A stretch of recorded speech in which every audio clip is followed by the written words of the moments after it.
ধর্ম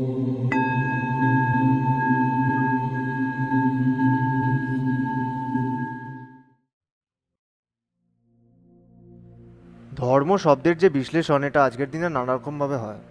কেউ এটাকে রিলিজিয়ান বলে, কেউ বলে এটা ওয়ে অফ লাইফ, আবার কেউ বলে যে যেটা সবসময় চলে আসছে সেটাই ধর্ম। তো ধর্ম শব্দের প্রকৃত অর্থ কী? যা যা ডেফিনেশনস আছে সেগুলো থাকুক। আমরা খুব সাধারণ বোধবুদ্ধি দেখি। যখন বলি আগুনের ধর্ম, কি বুঝি? আগুনের চরিত্র। যখন বলি জলের ধর্ম, কি বুঝি? জলের চরিত্র। ধর্ম মানে চরিত্র। আর চরিত্র ইম্পর্টেন্স কি? আর একটু ভাবি, চরিত্র মানে কি? চরিত্র হলো এমন একটা জিনিস যেটার জন্য বস্তুটার অস্তিত্বটা আছে। চরিত্রটাকে বাদ দিয়ে দাও, বস্তুর অস্তিত্ব থাকবে না। জল থেকে জলের চরিত্র বাদ দিয়ে দাও, জল থাকবে না। আগুন থেকে আগুনের চরিত্র বাদ দিয়ে দাও, আগুন থাকবে না। তো অস্তিত্বের কারণ হলো ধর্ম, যেটা তোমার আমার অস্তিত্বকে ধরে রেখেছে, সেটা হলো ধর্ম। তাহলে ধার্মিক জিজ্ঞাসা কি, বা ধার্মিক কাজকর্ম কি, ধার্মিক প্রচেষ্টা কি? ধার্মিক যে কোনো ধার্মিক, সেটাকেই ধার্মিক কাজ বা ধার্মিক প্রচেষ্টা ধরা হবে। যখন আমি আমার অস্তিত্বের কারণকে বুঝতে চাইবো, সেটা আমার ধার্মিক জিজ্ঞাসা। ধর্মশাস্ত্র কি? এই আমি কেন আছি, কি আছি, আমি কি, এটা সম্বন্ধে যেখানে বলা আছে সেটা ধার্মিক ধর্মশাস্ত্র। ধার্মিক কাজ যখন আমরা করব, সেটা যদি আমরা অশান্ত হই, ধরা যাক পুজো করছি, পুজোটা কি ধার্মিক কাজ? যদি আমার অস্তিত্ব সেটা আমাকে শান্ত করে আমার অস্তিত্বের কারণের সাথে যুক্ত করে, ধার্মিক কাজ। পুজো করতে গিয়ে যে অস্থির হয়ে পড়ি, এই ফুলটা কোথায় গেল, এটা কোথায় গেল, সেটা কোথায় গেল, অধার্মিক। কারণটা হলো কি? চরিত্র বা আমার অস্তিত্বের কারণ, সেটা খুঁজতে গেলে, জানতে গেলে ভিতরে যেতে হয়। ভিতরটা শান্ত হতে হবে। শান্তি না হলে ভিতরে যেতে পারবো না। অস্থির হলে ছড়িয়ে ছিটিয়ে থাকবে। তো যা আমাকে শান্ত করে, এটাও ধার্মিক কাজ। স্থির করে, সেটা ধার্মিক কাজ। যেটা আমাকে আমার চরিত্র, মূল নেচারের সাথে যুক্ত করে, সেটাও ধার্মিক কাজ। যেই বই আমাকে আমার চরিত্রের সম্বন্ধে বলে, সেটা ধার্মিক বই। আমার অস্তিত্বের কারণকে বোঝায়, সেটা ধার্মিক বই। তো ধর্ম হলো আমার অস্তিত্ব, যেটার উপর নির্ভর, অস্তিত্বের কারণ হলো ধর্ম। এবার রিলিজিয়ান, ওগুলো সেট অফ বিলিফ। ধর্মের মধ্যেই কোনো বিলিফ সিস্টেম থাকতে পারে?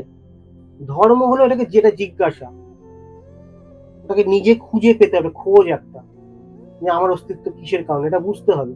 আমি যদি একটা আইডিয়াকে নিয়ে বসিয়ে নিই নিজের মধ্যে, বই থেকে মুখস্থ করলাম কিছু, মুখস্থ করলাম, ধর্ম হলো না, একটা আইডিয়া আসলো, ধর্মের সাথে যুক্ত করে আইডিয়া মাথায় আসলো, একটা থট মাথায় বাড়লো, উল্টে আমাকে আরো অস্থির করলো। মাথা থেকে থট কমলে স্থির হয়। আমি মাথায় থটের পর থটের পর থট, একটা থট নিলাম, ওখান থেকে একটা মুখস্থ করলাম, এখান থেকে 10টা 12টা মুখস্থ করলাম। অনেকে খুব বই পড়ে, তারা ধার্মিক হলো না। তার থটের কোয়ান্টিটি মাথায় যদি বেড়ে যায়, তাতে অস্থির হয়ে পড়বে। থটের কোয়ান্টিটি কমবে, মাথা শান্ত থাকবে, তৃপ্ত থাকবে। আমরা মনে করি থট গ্যাদার করলেই যেন আমাদের জ্ঞান হবে। ধর্ম হলো অস্তিত্বের কারণ। তোমার অস্তিত্বটাকে যদি বুঝতে শুরু করো, ভিতরে প্রবেশ করতে হবে। আর যেটা তোমার অস্তিত্বের কারণ, তুমি যদি সেখানে পৌঁছেই যেতে পারো, মানে সেই তো তোমার জ্ঞানের কারণ। কারণ তুমি তুমি যা, তোমার যে জ্ঞান, যেটা তোমার বলছো আমার জ্ঞান, আমার, সেটা তো ওই অস্তিত্বের কারণ থেকেই বেরোচ্ছে। কারণটা না থাকলে তো আমার জ্ঞান, আমার কোনো কিছু, আমার পড়া, আমার বোঝা, কোনো কিছুই থাকে না। তাহলে আমি যদি আমার অস্তিত্বের কারণের কাছে পৌঁছাতে পারি, ভিতরে প্রবেশ করতে পারি, শান্ত হতে পারি, মানে থট কালেকশনকে কমাতে পারি, তাহলে আমার জ্ঞান বাড়বে। তাহলে আমি, কারণ ওখান থেকেই সব সোর্স। ওটা না, ওটাকে বাদ দিয়ে দিলে কোনো কিছু জ্ঞান, পড়া পড়া কিছু থাকছে না। আর আমি যদি বইয়ের পর বই পড়ি, খারাপ জিনিস নয়, ওটার দরকার আছে, ফোকাস করার জন্য দরকার আছে। পড়ো, কিন্তু মাথা থেকে যেন বেরো করে করতে পারো।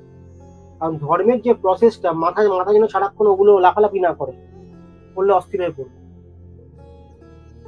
যা ইনফরমেশন নাও, এমন ভাবে নাও যাতে তোমাকে ওটাকে ডিস্টার্ব না করে, তোমার লাইভলিহুড, তোমার স্টেট অফ বিং এর উপর ডিস্টার্ব না করে।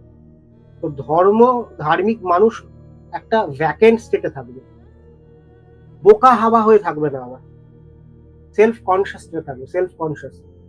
ধার্মিক কাজ হলো সেলফ কনসিয়াস অ্যাক্টিভিটি। ধার্মিক লিভিং হলো self conscious living. Self conscious, শান্ত হয়ে নিজেকে অনুভব করে করে সবকিছু করা।